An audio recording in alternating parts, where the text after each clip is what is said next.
So if you turn up on race day and you put your race day shoes on and you want to feel that wow factor, well, you're going to be a bit desensitized because you've had that feeling constantly in your workout. So I thought I'd try something a little bit different today. Just going to give you a quick insight of if I had to build a shoe rotation, what am I using at the moment? So I'm going to give you my pick of all the shoes that I've tested, that where I think the best shoe is in each category. So to build any rotation, first and foremost, you need a workhorse of a shoe, and that's your daily trainer. And my pick of the best daily trainer going around right now is the Nova Blast 4. So why do I love this shoe? So first of all, it is a really comfortable shoe. I love the ride. I love how it's nice and stable, and it's still got a bit of fun factor as well. And as you want your daily trainer to be, it's a very durable shoe. So this ride is going to hold up. This foam is going to hold up a very long time. It's at an excellent price point as well, and it looks pretty cool. So I still look forward to putting this shoe on my foot every day. So when I don't have a shoe to test, this is the shoe that I'm reaching for. And the next shoe I'm going to talk about is my favorite long run shoe. So what do I value in a long run shoe? So for me, I don't want my long run shoe being too heavy. I like it to have a nice energetic ride. It's got to be soft.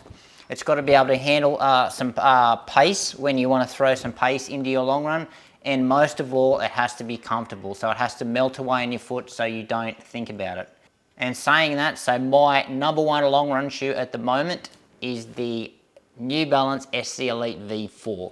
So I know you're probably thinking out there, hey, that's a super shoe, that's a race shoe. So I actually don't grade this one in that top tier of race day shoes. So for me, this is the next tier down. So it's not quite that, it doesn't have that X factor that a lot of the super shoes do at the moment for me to race in. However, this is an excellent long run shoe. It's got all the things that I do love in a long run shoe.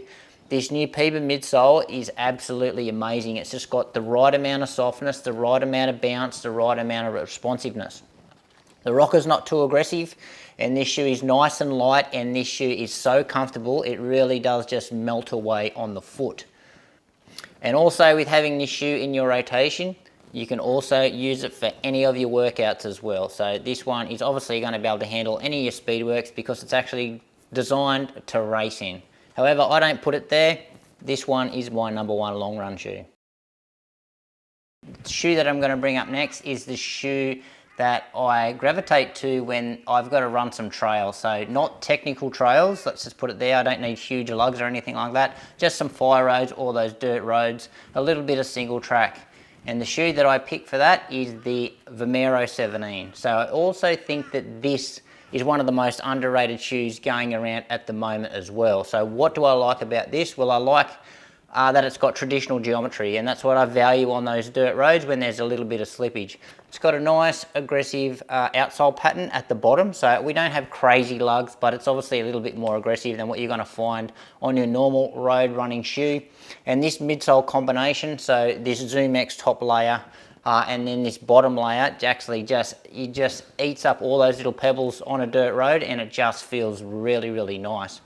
Again, it's nice and responsive, and I feel really safe in this shoe. I really love the upper. It's got a nice roomy toe box and a really nice and padded heel collar there, and I feel really secure in this shoe. So this is my pick on those light trails. So what am I reaching to on race day? Well, if I've got a 5 or a 10K race, it's going to be the Asics Metaspeed Sky Paris. So this shoe is just amazing. I'm not sure if you've seen my reviews on this shoe, but yeah, this is one of the best super shoes that I have ever tested. This new midsole foam, the FF Turbo Plus, is just amazing.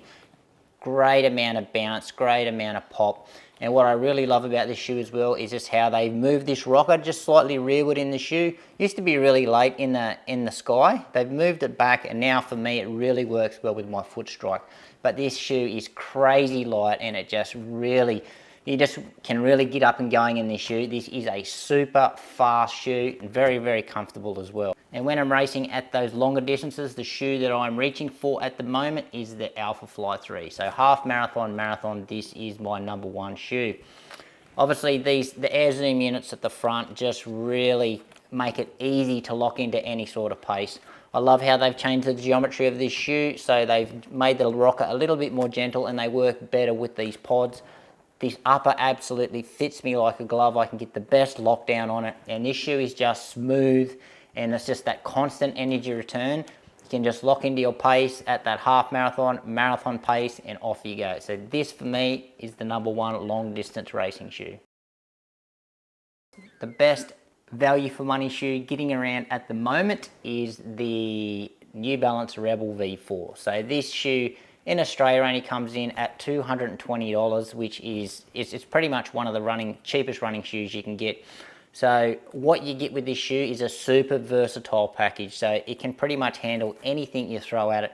It can handle your daily miles, it can handle your workouts. If you wanted to race in it, you probably could, and it could probably handle your long run if you had to. So it's probably not the best at all those runs, however, it certainly can do all those runs for you if you wanted it to. And to come in at a price of $220, that is absolutely insane. So what I like about this shoe also, it's a super lightweight shoe. So I think this shoe comes in at like in the 7 ounces. So it's like a super shoe, like a race shoe. And this midsole foam now, they've got a bit of a PEBA blend mixed in, so you get a nice amount of softness and a little bit of pop with this shoe. So there's a little bit of life in this shoe as well. But this one, very versatile, great value for money.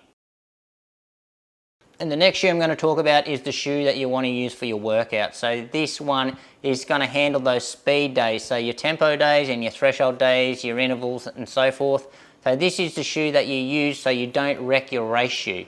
So I know a lot of people out there, if you've got an older super shoe or an older race shoe and you've got a new super shoe, you use your older super shoe as your workout shoe. So that does a great job at that. So save yourself some money, use one of your old super shoes as your workout shoe. But those new workout shoes that are getting around on the market, yeah, I'm not sure if it's a bit of a marketing gimmick or whatever, but I know a lot of the pros out there tend to stay away from those workout shoes when they actually do their workout. So pros pretty much roll from daily trainers to straight into race shoes. So they do a lot of their workouts in pretty much their race or their super shoes, but they're just going to have those shoes on hand. So, you know, they're not going to worry about burning out their race shoes too fast because they can get another pair. So for us normal people, workout shoes. So what do we value in workout shoes? So for me, it needs to be light, and it needs to feel fast, and it needs to be a safe shoe as well. So you don't want a super unstable workout shoe because some of your workouts can get quite long. So you don't want to get injured in your workouts. So you want a little bit more of a stability element in your workout shoe, but still it needs to be lots of fun and you need to feel fast. So for me, I actually don't have the shoe here at the moment, but for my pick for workouts at this moment, it's another super shoe. However, I think, again, I don't think it's in that tier. I think it's the next tier down, and I'm going to say the Saucony Endorphin Pro 4. So what do I value about that shoe? Well, yeah, it's a very stable ride. It's got a really nice rocker. It's got a nice amount of responsiveness. It's not explosive wow factor, and I don't want that because I need to save that explosive wow factor for my race day shoes.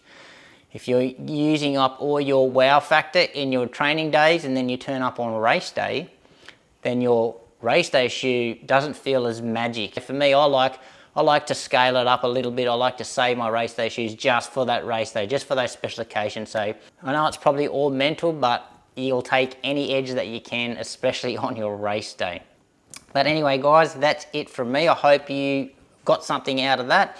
Any questions, please just drop them in the comments below. Any questions you got regarding anything, if you want to know a 2-shoe rotation, a 3-shoe rotation, a 5-shoe rotation, pop it in the questions below and I'll do my best to answer those. But anyway, guys, that's it from me today. Thanks for watching. Make sure you give this video a like, subscribe to the channel if you haven't done so, and we'll see you next time.